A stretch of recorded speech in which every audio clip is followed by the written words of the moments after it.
The inquest into last month's Martin Place siege got underway today, and it heard some quite chilling details of the events leading up to the deaths of hostages Katrina Dawson and Tory Johnson, and the shooting, of course, of the hostage taker himself, Manharan Monis.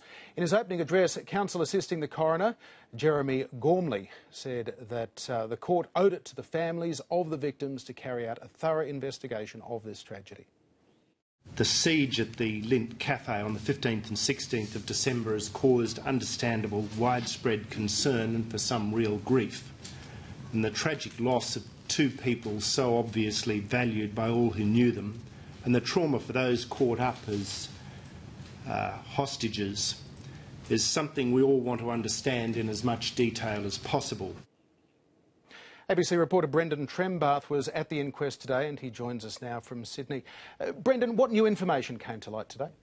John, we had confirmation of just how those two hostages died, Katrina Dawson and Tory Johnson. Katrina Dawson, the Sydney barrister, and Johnson, the manager of the Lint Cafe.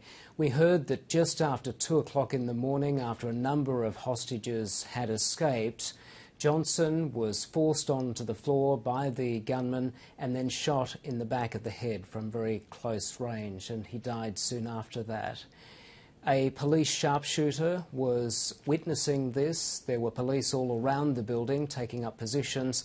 He called it in, and within seconds police raided the building, and that was when there was the death of the second hostage.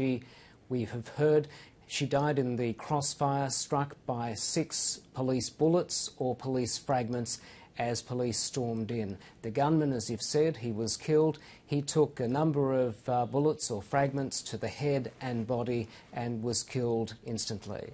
And Brendan, we've also heard some rather remarkable details about the way the siege unfolded on that morning, and the very matter-of-fact, quite calm way, it seems, that the eventual gunman had a piece of cake, had a cup of tea, and it all went from there.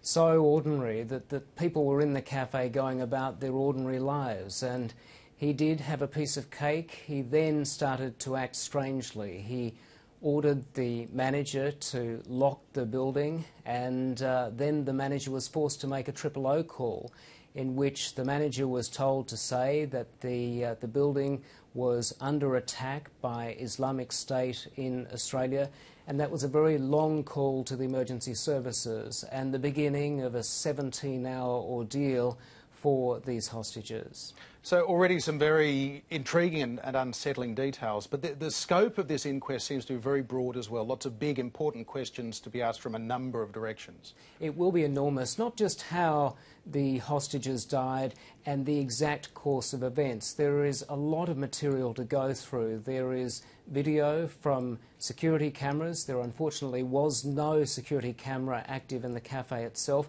but security cameras around Martin Place, video from television networks, and also a number of audio recordings. Then things like Facebook postings, which were important at the time. They want to determine, for example, did he have any terrorist connections? He said that he was acting in the name of Islamic State, but counsel assisting Jeremy Gormley SC said that there seemed to be no contact with that group before the siege. And just finally, Brendan, obviously this is going to be very difficult for the survivors and for the victims' families, and this is something that the council has already sort of made reference to. Very much so. They were kept separate from the media, for example. They were watching in the main courtroom. The media was in a separate room. One of the hostages, a man in his 80s, turned up to be there for the first day and said he will come for the whole inquiry. We don't know how long it will last, but it will be a long one. And he said he felt particularly for the family of Tory Johnson, who were there today.